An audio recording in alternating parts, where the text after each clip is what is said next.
Minnesota. This is Christy Thompson with Christy Legal, and I am a divorce and custody mediator and paralegal in Minnesota. And part of what I do for my clients is to refer them to other people who I believe will be valuable to them during and after the divorce or custody case process. Excuse my informal attire today. I am getting ready for a workout because today I have Andrew Heaton with me. He is a physical fitness trainer and a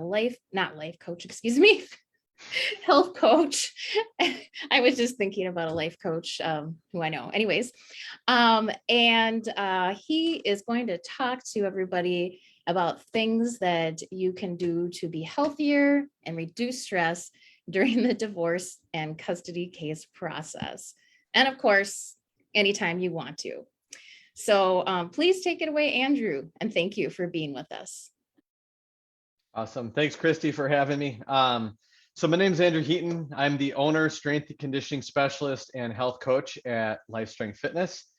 And in general, I help dedicated people reclaim or upgrade how their body looks, functions, and feels by coaching them through highly individualized fitness and lifestyle action plans. Been working with people since 2007 and have helped over 270 people achieve their goals and overcome obesity, posture problems, aches and pains, put a lot of metabolic health conditions into remission, and lots of other things on the athletic performance realm. So during this presentation, we are going to be covering some of this might be a refresher for you. Other stuff might be life-changing new stuff that hopefully you can start doing today that will just help you with optimizing sleep for weight loss, reclaim your health, have more energy, and just feel happier all the time. I'll give you a timeline for how long you should do lifestyle changes or things till you can actually expect to see measurable results.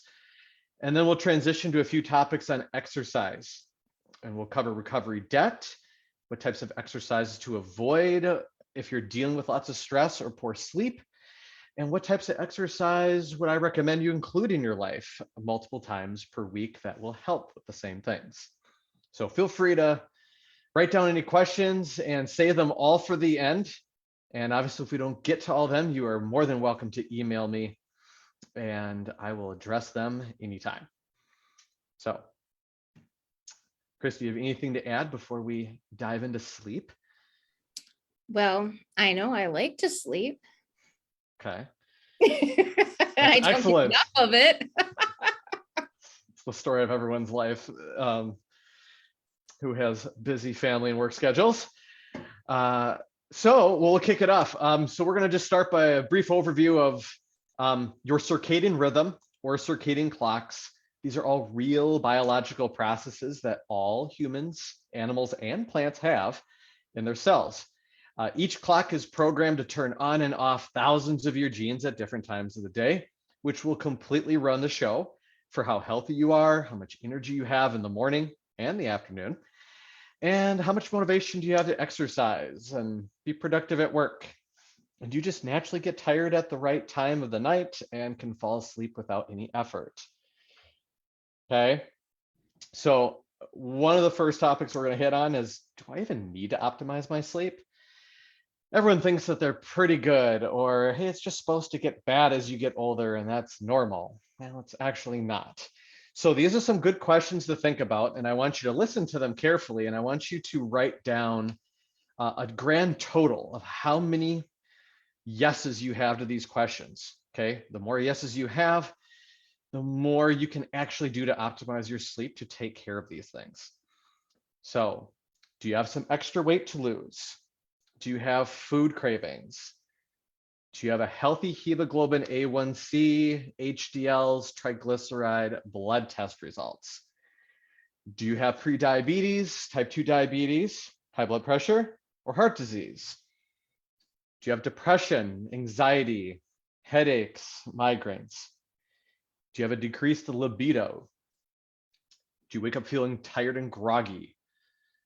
Do you have low energy in the afternoon? Do you have a little energy or motivation to exercise?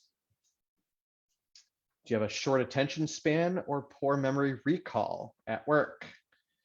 And have you been told that you get irritable? Now, if you have 3 or more yeses to that list, you would greatly benefit from optimizing your sleep further.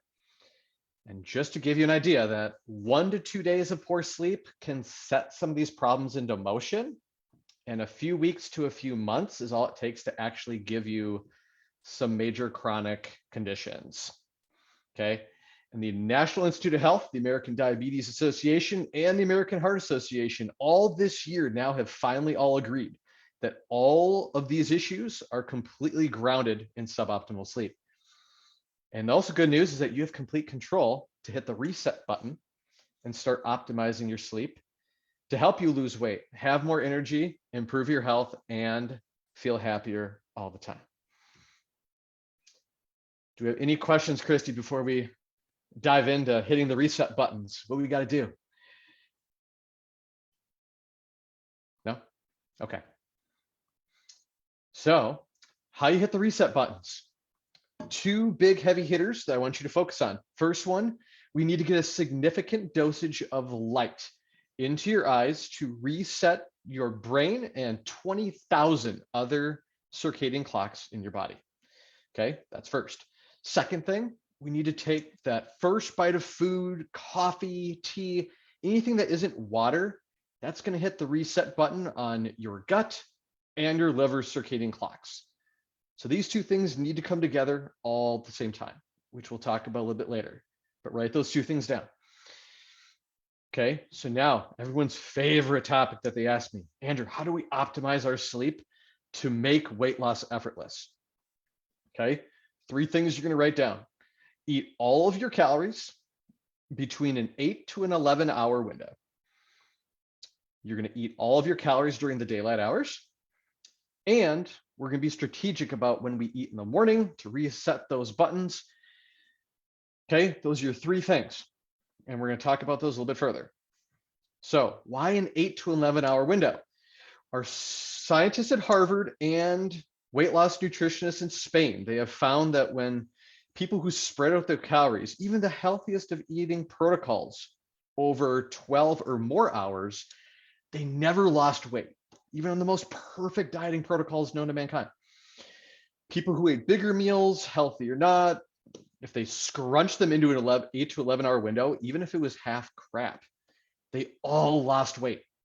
Okay.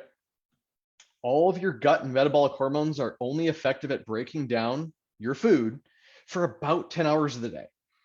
And afterwards, the gut kitchen closes. It's just like a restaurant. Hey, we're closed. No one can come in and order food. Those muscles in your gut get fatigued. The organs that process the hormones for all that, they're exhausted. They need a break. Okay. People who suffer from acid reflux, taking longer than 15 minutes to conk out at night, these things are all very linked. So 8 to 11-hour eating window solves a lot of problems. Okay. Why eat during the daylight? Well, after it gets dark, this turns the lights off in your gut machinery. The kitchen's closed. If you eat again, that food's going to sit there till morning. All fat burning hormones can't turn back on until your gut is empty, which not going to happen until tomorrow morning. So you're not getting any fat loss tonight, which is the best time to get it all. Okay. So if you've ever wondered why particular diets or nutrition strategies haven't worked before, executing all of your eating in a tighter window and during the daylight may be helpful. Okay. Now, lastly, we have to be strategic about when we eat in the morning to reset the gut and liver circadian clocks. So here's a common scenario I find when I meet new clients. This is what they got going on. They're waking up at like 6 or 7 in the morning. They're waiting at least an hour or 2 to eat breakfast at like 8.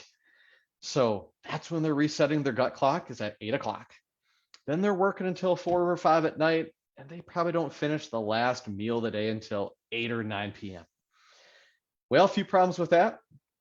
They waited 1 to 2 hours to eat to start their day, which is equivalent to taking a vacation to the East Coast or the middle of the Atlantic. So already we're shifting to be in a different time zone. That's going to delay when you can fall asleep tonight by 1 or 2 hours. Secondly, they ate in a 12 to 13 eating window. They're not burning any fat tonight. Absolutely 0 hours of fat burning potential can happen. So now we're going to run through a better approach. We're going to wake up at 7 in the morning. This is just all hypothetical, but wake up at 7. We eat right away. Okay. So we reset our tummy clocks at 7 o'clock. We'll still work till the normal 4 or 5 at night, but we're going to prep our meals ahead of time. We'll have them with us. We'll eat at 5 o'clock. So now we ate all of our food in 10 hours. Okay. That means that food will be digested by 7 o'clock at night. And we're going to hit fat burning mode by 1 in the morning. It's going to accelerate big time by about 5 in the morning. And then you'll wake up at 7 o'clock the next day and do it all again. This gives you 6 hours of fat burning, and all you have to do is sleep. Pretty simple. Lots of people like the do less approach. Okay. So I have a question for you, Andrew. Hit me. So it sounds kind of like what you're educating us to do is like the what some people are calling the intermittent fasting diet, where because you only eat for a certain amount of hours of the day, and so are they kind of the same? They are. It's called technically, its technical term is time restricted eating, but it leverages what intermittent fasting does, but you're optimizing your sleep by when do you choose to have your eating window, and when is your fasting window. See, usually people screw it up because they'll be like, oh, I'm going to wake up. Okay, I'm not going to eat until like 10 or 11 in the morning, which now just shifted you 4 time zones to the east. And we're starting to get close to Europe. And now you're not going to get sleepy for an extra 4 hours that night. So people start screwing up sleep, and there's right ways to do it and there's wrong ways to do it. So if you focus on optimizing your circadian code and doubling up with time restricted eating, you get everything you want, and you get to stack things on top of each other. Does that make sense?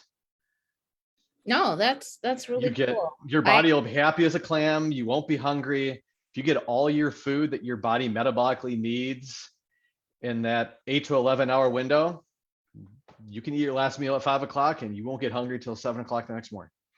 No problem. You'll conk out great. You'll stay asleep longer. And yeah, people usually lose a freakish amount of body fat just doing that, but they never have like, oh, I have to go to bed starving. Like, no, you don't got to do that. It's just how you do it. Does that make sense? It does. And starving doesn't work, does it? No, because if you're starving, yeah, you're going to struggle to get to sleep if you're just starving. So you have to be a little more strategic with your planning, that you get all of your food in during the day. But, if you're spacing your meals out by like, 2, 3 hours, you can easily get plenty to eat during that time. But yeah, do you have to plan it out a little bit? You do a little bit, takes a little adjustment, but this is a lot of what I do with people and how you're trying to optimize sleep. And this usually fixes most problems. So, and that's just for the weight loss side, right? Next, you're going to learn how it's going to help with people who are interested in having more energy levels, right? Better sleep, probably have better energy, right? So optimizing your circadian clocks is great for people that are looking to fall asleep faster, wake up less times per night, and just feel happier the next day because they got a better night's sleep. So we talked about waking up right away, eating as soon as possible. And that could be anything, right? That could be coffee, that could be tea, it could be a small snack. It doesn't have to be a big meal. Anything will reset the gut and liver clock, okay? And then we talked about getting sufficient amount of light. I didn't tell you how much, but I'm going to. So the way most light gets measured in the sleep world is with lux, which 1 lux is equal to a lumen. That's how we buy our light bulbs, okay? You need 100,000 lux of light. And there's a great free app everybody can get for your iPhone or Android. It's called Light Meter. And you can measure the light from the sun, from any room in your house or any device. And you can see how much you're getting hit with at a given moment, right? Pretty much 100,000 lux of light. The only way to achieve that is using sunlight. Otherwise, they have artificial lighting devices that are like 10,000 lux outputs, but those are the only two ways to really get it in like 10 to 20 minutes. So it's not hard. It's free to reset your circadian clocks which remember, that's 20,000 different circadian clocks. And immediately once you hit that reset, it's just like an energy rush, just flies right through the roof, so you know when it's done. Okay. And you got to do that at the same time that you eat something to start your day. So you can double up both of these at the same time, right? Because 14 to 16 hours after you do the reset with the light is when your melatonin levels will be at their peak, and you're just going to conk out. You're going to be super tired. So if you do this at about 7 o'clock in the morning, like we kind of were simulating just for the heck of it, you're going to be insanely sleepy by about 9 to 11 at night, and it's going to be time to conk out, right? So what I recommend for people is just to make a conscious effort to wake up at the same time every day. Ideally as close to when the sun rises is best, but otherwise find a common denominator, wake up at the same time every day. Go sit outside, enjoy the sunrise, half hour. And if it's crazy cold outside or raining, that's where having an LED sunlight device is great, that has a 10,000 lux output. So you can reset your clock inside your house, on your desk, wherever, on vacation in 10 minutes. Okay. Now here's an important note. Don't stare at the sun. You don't have to stare at the sun to get the benefit. Just be outside. Okay. Don't stare at any type of light that's painful to the eyes. That's not good. But you can't be wearing sunglasses or be staring at this through windows, because those two things were invented to cut out how much lux enters something by 50% or greater. We don't need to have it take longer to reset all your circadian clocks and have a fantastic, energizing day. We want this to happen quickly and effortlessly. Okay. And then people often ask me too, why can't I just use these new LED lights I just got at the hardware store? Well, I can tell you firsthand, I have a very bright kitchen with 14 high output LED lights. If I measure that with the light meter app, it would take me like 10 hours to reset my circadian clocks, which would be equivalent to traveling 10 time zones to the east, which would do terrible things to my sleep for about 2 weeks. So don't do that. It just doesn't work. So sunlight for free, or get a 10,000 lux output LED device that you can get on Amazon, internet. There's lots of places to get them. Okay. So easy stuff. Now, next topic, how to optimize your sleep to reclaim your health. So same things for how to optimize sleep for fat loss and weight loss. Eat in that 8 to 11 hour window. Okay. You're gonna do the same thing for your health. Okay. Biggest other takeaway is make sure your last meal, your last bite of food, your last sip of a cocktail, any caloric beverage, make sure it's 4 hours or more from when you routinely plan to fall asleep. Because those last 4 hours is when your melatonin levels are going to climb big time. Okay. Any types of things that are going to raise your blood sugar is going to hit the pause button on melatonin levels. Okay. You don't want to fall asleep with a 50% melatonin gas tank. Otherwise, you're going to find yourself waking up a bunch. You might wake up at 4 or 5 in the morning and just not be able to fall back asleep. It's a very common problem that I hear a lot these days. So just make sure those last bites of food and drinks were within 4 hours of falling asleep. So best plan, eat in that 8 to 11 hour window, eat during the daylight, finish off, if you're going to go to bed at 10 o'clock, finish off eating at 6 or 5, and you'll cover everything all in one big shot. Okay. Then all this, we're going to slap it all together. I covered a lot. I'm going to give you a little brief summary. This is where we put it all together for weight loss, reclaiming health, energy, just feeling happier all the time. So we wake up, same time every day, hit the reset button on your brain and all your circadian clocks by getting 100,000 lux of light.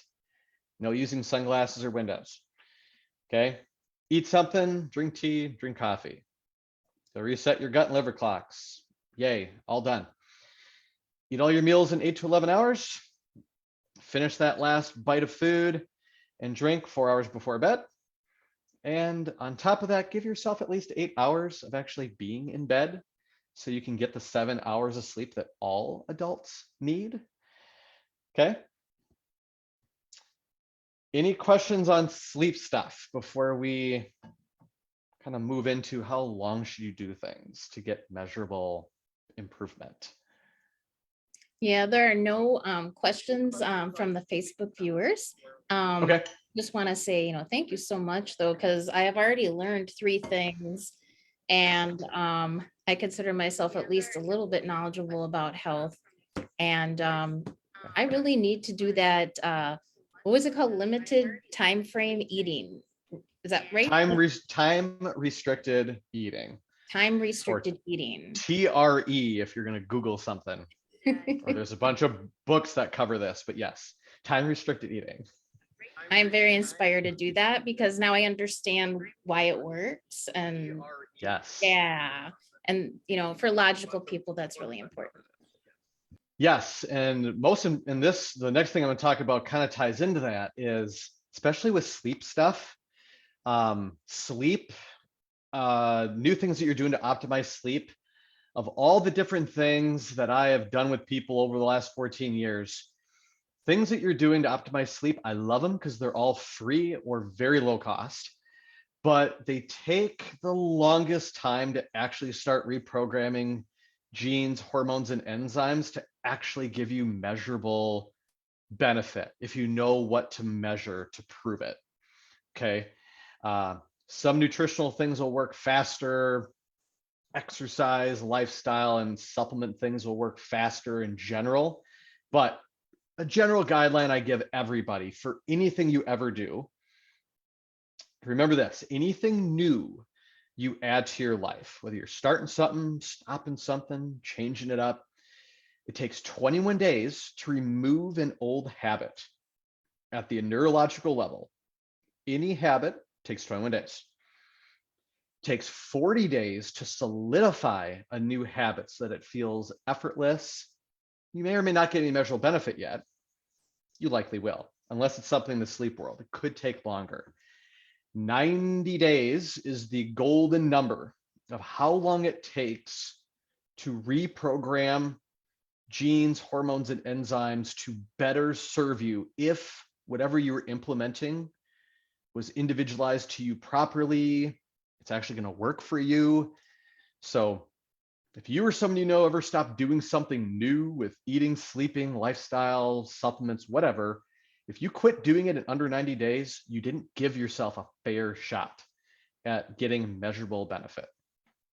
So 90 days is the minimum I have anybody ever do anything before you just abandon it. Measure the right stuff, either with what fitness tests you're doing, what blood work, what sleep numbers you're looking at, whatever is specific to what it should give you for a benefit. Don't even bother looking at it until we hit 90 days. Do it in the beginning, do it at 90 days. Let's see if it works. But always just stick with it, and just enjoy the process. So here's a question that when I had lost weight, oh gosh, 17 years ago now, like in the beginning, it was like the progress was so slow. But I just really, wanted to do it. So I just stuck it out. But I have better stick-to-itiveness or whatever than a lot of people. So how do you help people who don't have a lot of stick-to-itiveness stick to it for 3 months? Well, I mean, that's where having a coach helping you every step of the way too is super beneficial. A lot of people are just oblivious to what they should be tracking on an ongoing basis. What are we measuring? So that's part of it. People don't know what to track or measure to actually see if they're actually getting improvement. hopping on the scale is like the worst tool out there because it's just very non-specific. So it kind of depends on what you're implementing. What are the benefits? So it's kind of half the time people don't implement something correctly so that it should work. Oftentimes they're usually oblivious to, is it working or not? But having a coach where you actually have services in place where you get that daily support, you get weekly check-ins and conversations and stuff like that to help keep people accountable, motivated on the process. I always like people to be motivated in the process because that's what you can control, right? There's so many things you can do. And that's the good news. And most people can get whatever they want. They just don't exactly either have the knowledge or how do I implement this so that it actually should work, right? And just be consistent day in and day out with whatever you are going to do. It'd be better to do 3 things than consistently every day for 90 days than to, do 10 or 15 things and you're overwhelmed. It's just too much. And, you only maybe do all those things like half the time. Does that make sense? So, but let's switch gears and cover some exercise stuff. Okay. So again, I'm going to touch on recovery debt. Most people have no idea what that is, how to avoid it, how to identify it. And then what are some great exercise things that you should, what stuff should you probably avoid if you're under high amounts of stress and poor sleep? Not that I don't love it, but there are certain things you should not do.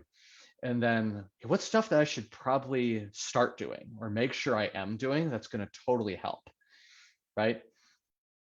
And I can't cover everything in the exercise world, but I will hit on some heavy hitters that will give you immediate, fantastic, you feel better and it'll work, okay?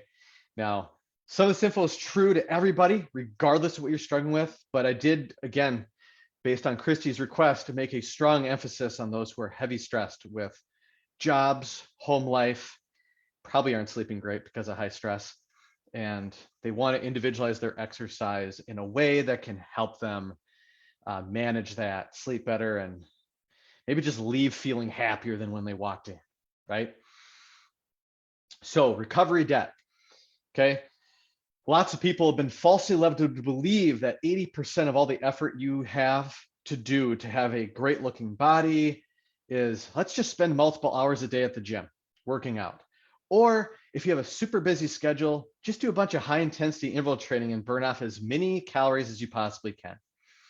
Okay, this is a very bad approach. It typically leads, this typically is what leads to people into recovery debt because it doesn't factor in your stress and the poor sleep and poor recovery you got before you started a new day, okay? Your body can only burn a certain number of calories and will allow you to get rid of a certain amount of stored energy, which is what people think of as body fat, okay? I don't care what your heart rate monitor says. I don't care what your fitness tracker says, okay? This has been heavily studied. Your body has a fail-safe mechanism so that you can't exercise yourself to continuous weight loss and die, okay? The more stress you have to deal with on a given day and how poor your sleep was last night will significantly lower how much fat, carbs, and total calories your body will even allow you to burn in real time and permanently get rid of, okay? All new cells need to be made, repaired, your nervous system repaired and upgraded, your enzymes, hormones, everything requires fats, carbs, protein, calories to create them and to sustain a high quality of life, an optimal body function, okay? These are always the top importance of your body versus any goal you have that you emotionally want. Your body doesn't care. It's designed to survive, okay? That's it. So you have to meet it in the middle and manipulate that, okay?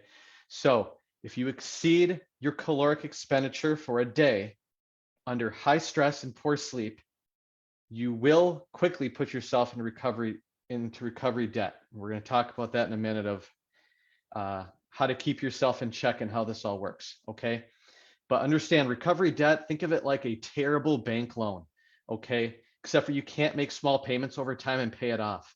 It's not how it works. You need to pay everything off before you get to benefit anymore. So once you're in recovery debt, all fat loss capability, it's done. You're going to be sore for multiple days at a time.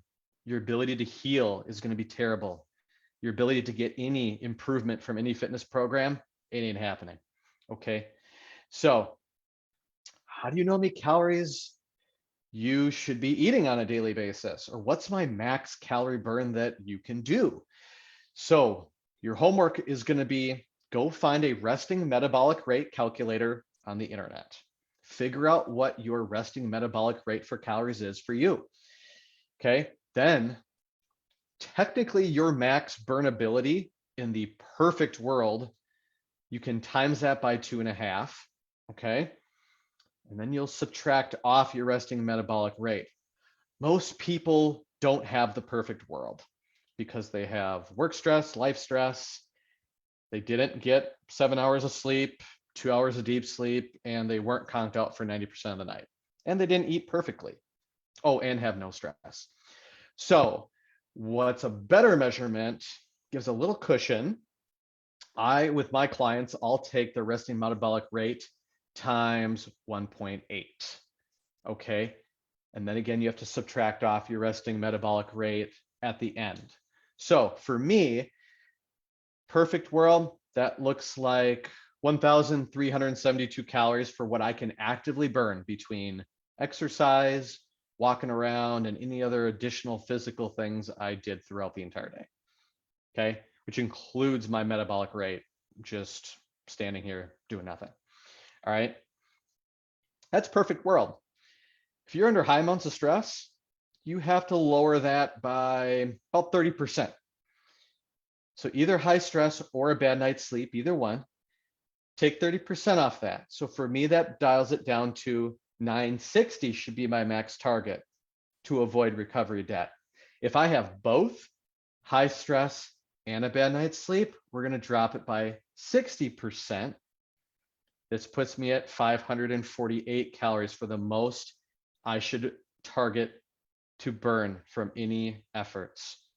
If I exceed that, I'm going to push myself into recovery debt. Okay. So if you know someone who's spending multiple hours a day at the gym, sliding themselves, trying to burn as many calories as possible, they're suffering from joint or muscle aches and pains, they're sore all the time, poor sleep, they're irritable, they're likely getting fatter, weight loss plateaus, they're likely suffering from recovery debt.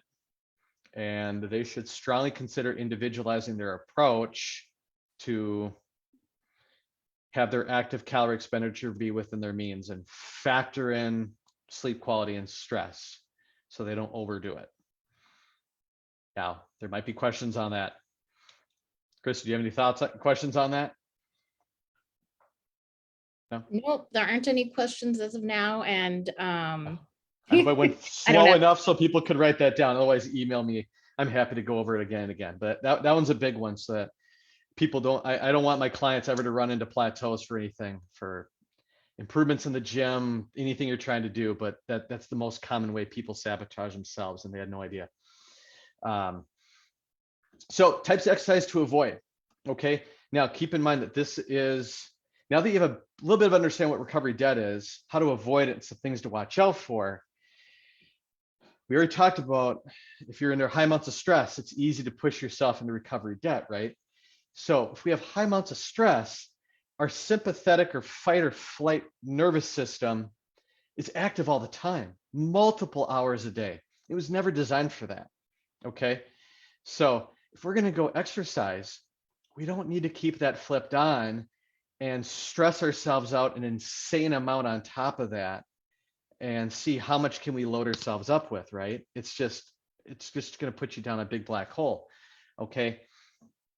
So better plan of action would be to, all right, I'm going to go work out for an hour, maybe 40 minutes, something like that. But here's a few types of exercise that we want to avoid that are very high stress. Okay. They're not going to help you sleep better. They're not going to help you feel better. Okay.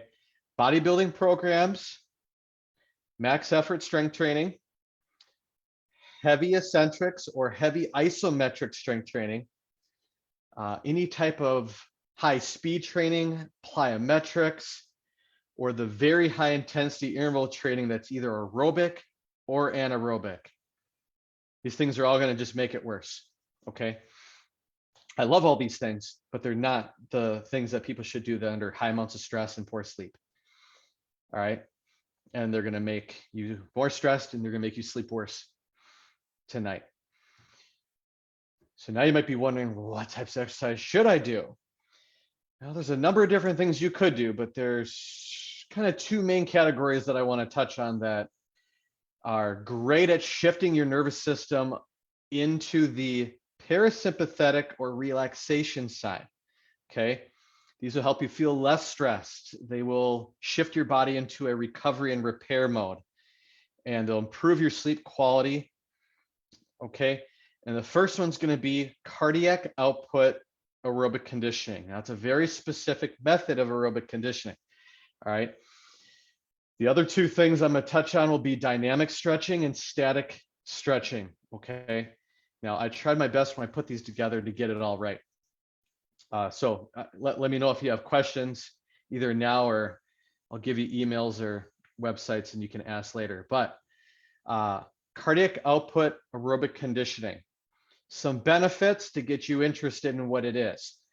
The benefits to people is it will, if you get it individualized to you, which is both genetic and trainable, something I do very well, you will lower your resting heart rate, you'll lower blood pressure, blood sugar, you'll increase how many fat burning cells you have in your muscles, you'll raise your peak fat burning heart rate. Okay, that's trainable. You'll increase how much fat you just burn throughout a day doing whatever. And you'll have more energy, you'll fall asleep quicker, and you'll stay asleep longer.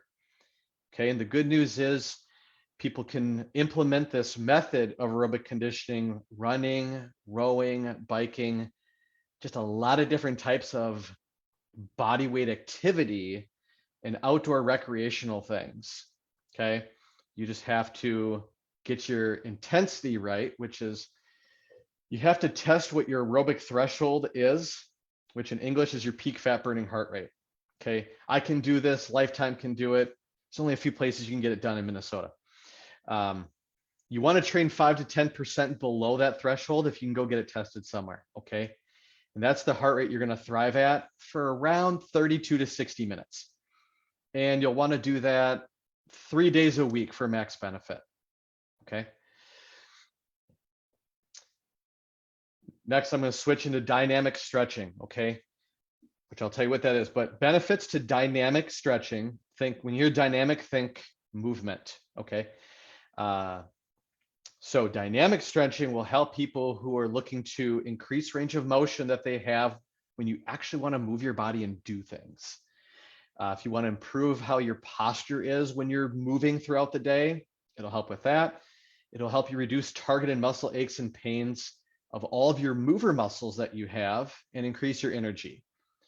So dynamic stretching is a type of stretching and corrective exercise I use with clients that uses body weight exercises and movements that have you moving specific joints of your body to improve its elastic qualities and your muscles and your tendons, and it reprograms them to have a greater range of motion whenever you want to move.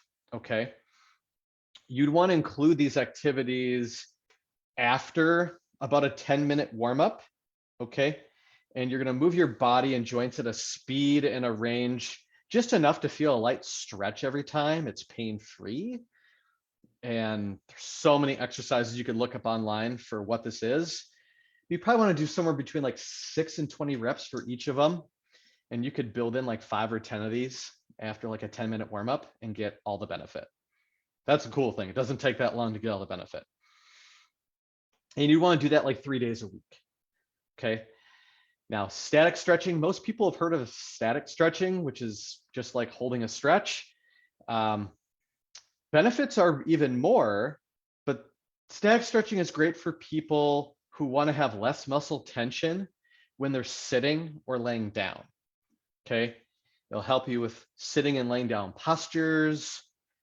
It could reduce muscle aches and pains only in your posture and stability muscles. So you have to be picky on which ones you're targeting, but it will increase your energy and help with how long you stay asleep and falling asleep faster.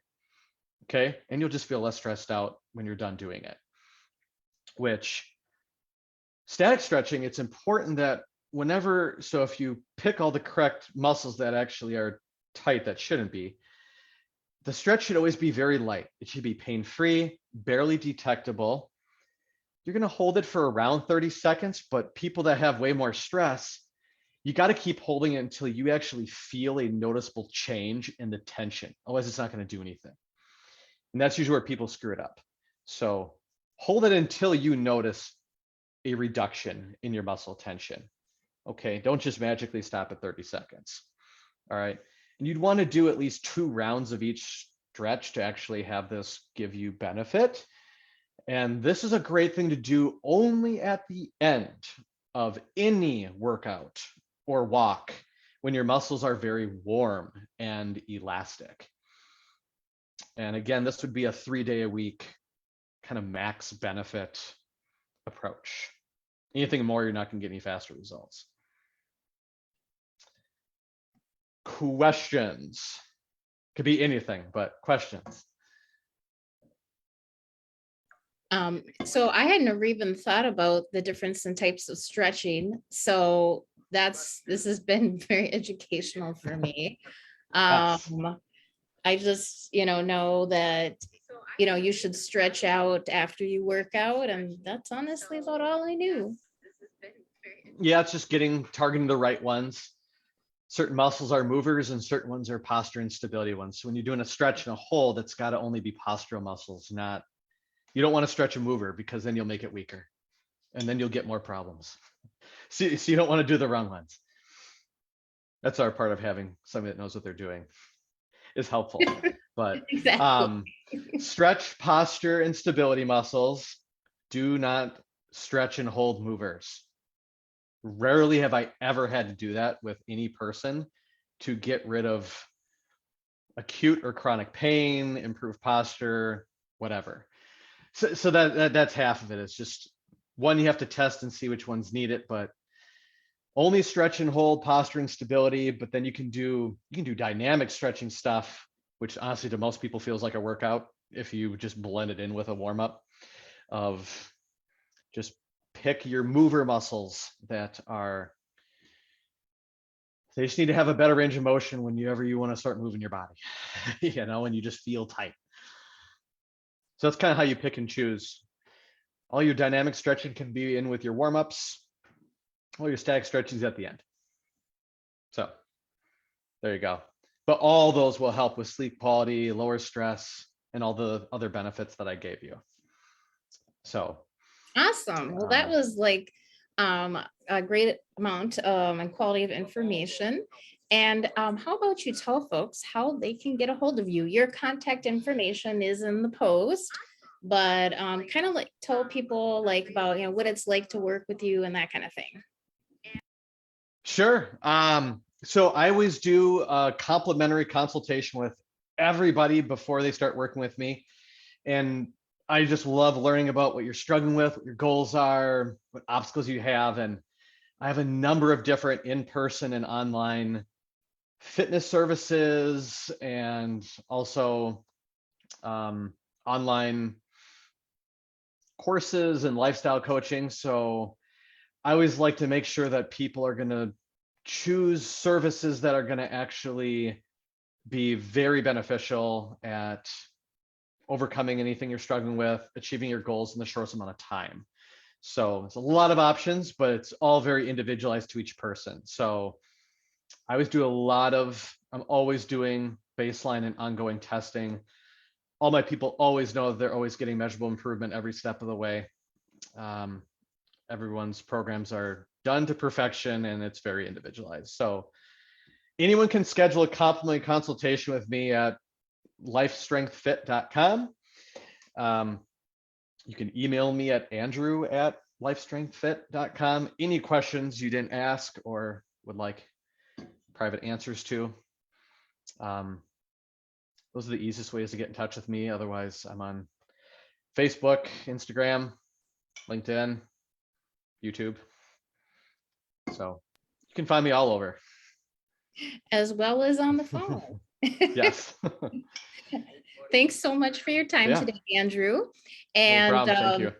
as a reminder, we are here to help you through your tough transition, be it divorce or separating and needing to get a custody situation figured out.